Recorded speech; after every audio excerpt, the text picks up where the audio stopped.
ሁሌም ለራሴ ብቻ የሚል ሰው አያልፍለትም። እዚህ ዓለም ላይ አያልፍለትም። ቋንቋና ሰው ለራሴ ብቻ እኔ ብቻ ልደግ እኔ ብቻ ልለወጥ የሚል ሰው ሁሌም ውድቀት ላይ ነው። ሁሌም ዝቅታ ላይ ነው። ከፍታ የሚባል ነገር የለውም ህይወቱ ውስጥ ማለት ነው።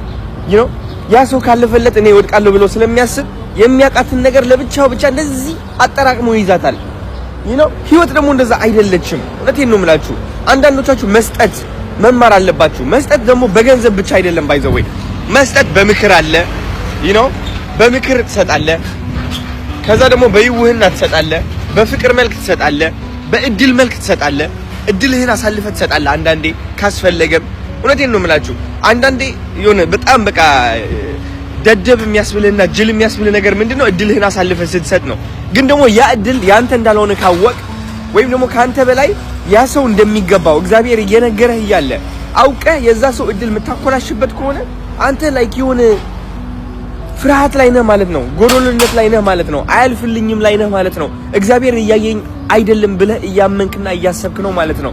ሁሌም ደግሞ ማወቅ ያለብን እግዚአብሔር ለኛ ብሎ ያስቀመጠው ነገር አለ። ለኔ ተብሎ የተቀመጠልኝ ትልቅ ነገር አለ የሚል እምነት ካለን ለመስጠት አንሳሳም፣ አንፈራም። ስለዚህ መስጠትን ተማሩ። በእናታችሁ እወዳችኋለሁ።